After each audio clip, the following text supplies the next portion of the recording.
change coming. The wind's been swinging around. I feel the wind beckoning me to gird my love now. Oh, before I get too lost in it all. And I don't want my life to be the first thing I see when I wake up. And I don't want my lights to be coming from my skin with pretty pictures and makeup. And I don't want my lights to be the things that I've bought and what I've sold.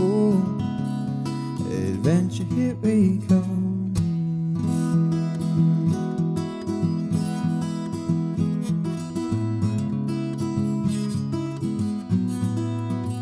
And I need to stop being busy way too often and working late too much and drawing my own lines just to cross them. Letting myself down, setting myself up. I need to do what's right by me. This place is I want to explore it. Out my hair, rolling my heartbeat, getting lost in it all. And I don't want my lights to be the first thing I see when I wake up. And I don't want my lights to be coming from my screen with pretty pictures and makeup. And I don't want my lights to be the things that I've bought and what I've sold. Adventure, here we come. But it takes time for flowers to grow, for embers to heat in a campfire. And there's no point planting seeds to sow if the heat you're willing to yield you can only admire. And it takes time for flowers to grow and the mountains to climb if you wanna go higher. There's no point planting seeds, so if the stillness that you wanna feel, you can only admire. If you get too lost in it all, see, I don't want my lights to be the first thing I see when I wake up. And I don't want my lights to be coming from my screen with pretty pictures and makeup. And I don't want my lights to be the things that I've bought and what I've sold.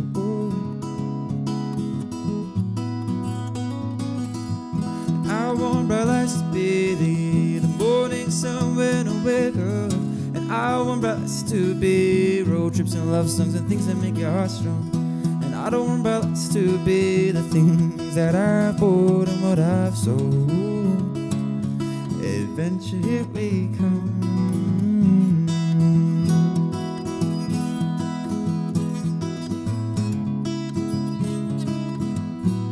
Adventure, here we come.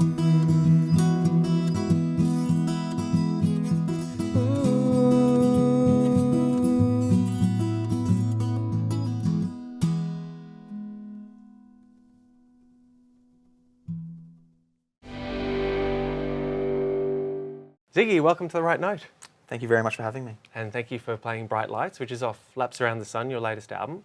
So I understand that that album was written over a period of sort of 3 or 4 years in all sort of spots around the globe. Where was that? Where was Bright Lights written? That's a really funny one.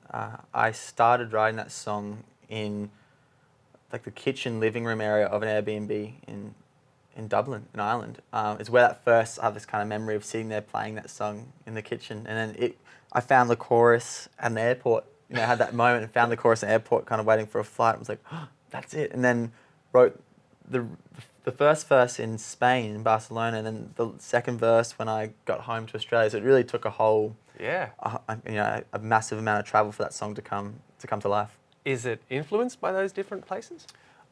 It was just the end of tour, and that song was almost like a storyline of the things that I needed to change in my life, and things that you forget are important. And so it's almost like a set of reminders, even for me now, with this heavy touring schedule around this new album. It's a reminder of what is important and what to keep as priorities. The fact that you found it in all these sort of different places, is that typical of your process? Do you tend to find that songs you won't just sit down and write from beginning to end? Absolutely. I think just with the nature of the amount of touring that I've done, but I think every artist is different. And certainly I don't know that feeling of, right, we're going to a studio and let's write an album. I don't know if I could do it. Okay. Because all I know is just writing on the road. And for some artists, it's like they will I guess, almost collate their thoughts, and it's when they get back to that quiet space. But for me, it's in the madness is where I write the songs, and just kind of pragmatic in that sense. Just write the songs wherever I am, and that song, but that song, hilariously, it did feel like it took that amount of travel through all these different places to get all the way back to my home country, and that's when I could finally finish it. Yeah, and you mentioned the touring. So you're coming to the end of your Australian tour, which is 36 sold out dates, which is pretty incredible. But then when I look at your tour schedule, you look at shows in London sold out, Dublin sold out, Belgium sold out. How have you spread the word throughout Europe? I first started I guess it really starts probably back to busking in Byron, is where I made the first European fan base, because you have so many different people from so many different countries coming through Byron Bay. It's kind of like this spot where if you just busk on the street every night, you end up selling CDs to, and that's what happened. I sold CDs to people from America, people from Canada, people from all different parts of Europe. And so I then asked if I could do a house show tour through Europe. I literally just put out onto my social media a couple of years ago, I said, hey, I'm coming over to Europe, would love to put on some house shows, would anyone like to host them? And sure enough, there was, it became this hilarious joke, because it was like, how did you end up here? It was like, well, actually, we saw you busking in Byron Day, bought your CD, followed you, and a year and a half later, you've put up that post. We happen to be renting a great place. And so then we did house shows all around Europe. It's how I did my first ever tour in Europe, is how it started. And since then, I think, as always with my music and my career, is that I've always just asked for help, kind of thing. I've never been shy to go, hey, would people host a show? Could someone help us find a PA? And ask that of people who were probably coming to the show. Yeah. And so forth. I think people just continue to share that story and those moments that we had that were really genuine, and these really like unique, unbelievable moments that you could barely write the script for how awesome some of these times were. And so that just happened, and then we played another European tour, and then this one's, as in to have Electric Brixton in London sold out is like, it's bigger than some of the shows I've done on this tour, for example. That's huge. So it's going to be an absolutely beautiful tour. What did you learn about yourself when you were busking? You learn to be okay with being entirely out of your depth, and it's honest, because people aren't going to stop if you aren't doing a good job at your trade, and you get so used to being embarrassed. You're just constantly embarrassed. Like just because predominantly, and even sometimes now, but if you're really pushing yourself, you're constantly out of your depth, and so you're making mistakes on the regular. And so I would be trying new songs on the street, or just would be wildly underprepared for what was happening pretty much most of the time. So you just learn this, you just learn that what comes from putting that risk of putting yourself out there in that vulnerable space, physically, metaphorically, is that what you learn from that is you have these incredible moments that return from that, I think. You couldn't, playing and it starts like half raining, and you just continue playing, and people literally running out of a restaurant and start dancing in the rain. Like I could not, like that sort of thing happened. And I think that was because I was, if you put yourself out there in that way, people will usually resonate with that. Sure. When was the last time you busked? My last busking session was outside NAB on Main Strip next door to Northern in Byron Bay, and that was just before tour started, because I still busk now, because I think you can practice in a studio, which I didn't really have very much of a studio space. We had this little cabin close to the ocean, so we could toddle back and forth from the beach. But busking is the closest thing to playing your own show. Sure. To be there live with people and to work on your dialogue, your delivery of the song. And so I think, so I busked quite a bit before I went on this tour, because that was the best practice I think you can have for touring. Yeah, nice. And the second song we heard from you today, or we're going to hear from you today, is Laps Around the Sun, the title track. Was that also written in various parts around the world? That was a funny song. I was trying to do a piece of writing on where that started. I have like a feeling and a memory. I remember playing it or working on it in a laundromat when I was doing washing sometime, which is... You have your guitar in which there? Is odd, may I add. You're coming up with lyrics? I had my guitar in there because when living out of my van predominantly, particularly back then I was just living out of my van, you take every opportunity you get, kind of thing. And because laundromats are not usually too busy and they have some acoustics, it's kind of like a good place to practice. I got kicked out of a couple, obviously, but it kind of started there, and it was around that song came from a place. It wasn't so much a lot of. It was a reflective song. I was still for an amount of time that I could reflect on what was this concept of kind of chasing laps around the sun. About, I think also the very obvious theme at the moment of all of our busyness, not just in my career, but like probably as like most societies right now, incredibly busy. So it was like when I had a chance to stop and reflect upon that. That's how that song came. Right. Through. Okay. And there's quite a strong environmental theme to that. Where is it? Because you grew up on the Sunshine Coast. Is that where you became aware of or fell in love with the environment through obviously surfing and being active in that area? I think that was hugely. I was lucky predominantly to have like. I think first and foremost, my parents were really.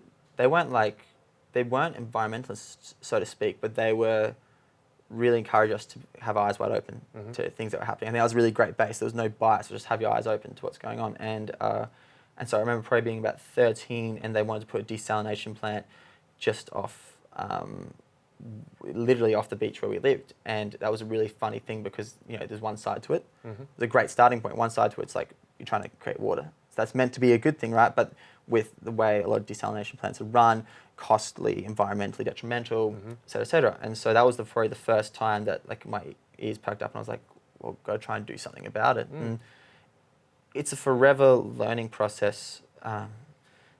And growing up as a surfer and growing up by the beach, you do get to see it. When we had that oil spill that happened and that slick, you couldn't go surfing. So even just little things like that when you were like 14 or something like that and you can't go surfing, now it affects you. Right. Okay. So I was really lucky, and then really lucky to be exposed to that kind of environment so early. And then from there, it's just been choice to keep learning. I think most importantly that there's not a lot of people that are actually out as individuals to do environmental detriment. That's not the case. It's just a lack of understanding or education or openness to learn about it, but mostly it's just education. I don't genuinely think that most individuals.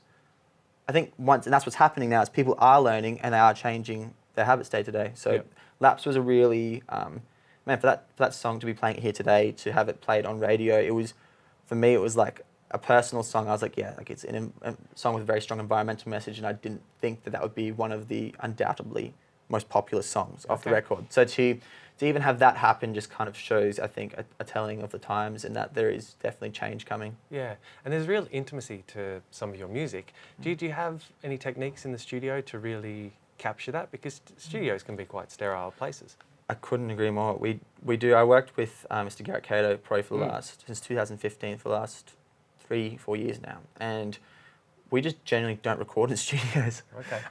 Or the studios are like, for example, one that was just adjacent to his house. But for Laps Around the Sun, we actually recorded in this this chapel on the Sunshine Coast, which one of our close family friends, who was one of my first people who gave me a job out of school, actually built a huge part of. And so it was a kind of sentimental thing. It was back on the Sunshine Coast, back where it kind of all began. And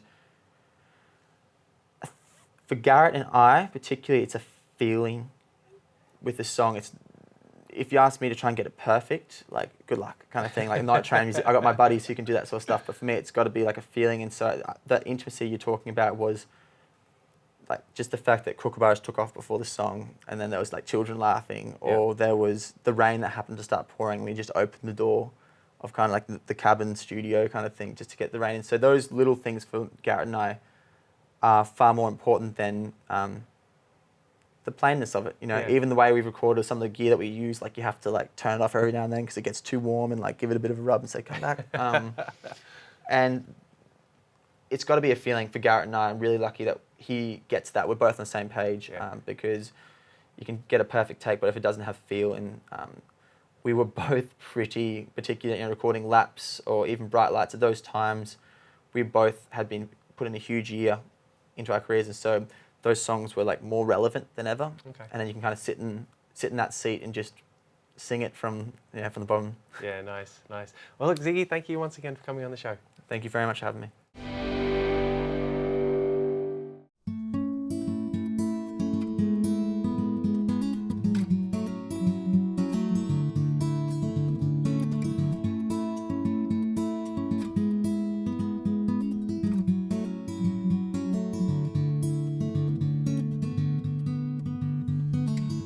Do you you see the ways that we've grown apart? I don't like it at all. Do you see the ways that we've gone too far, drifting off of our course? Do you see the ways that we've let plastic cover the ocean like snow? The snow, it always melts with the seasons changing the summers. But once cold water, warm as oil before. Oh, how much is left to learn? Lately I've been worried, I don't know what it is that I do alone. Lately I've been too busy to spill the bottle brush, just chasing laps around the sun. And I've sat here and cried, so running from my eyes, just wondering how the fuck will I end up with you? But you just laugh and smile, shake your head and remind me that all good things can come true. Oh, how much is left to learn?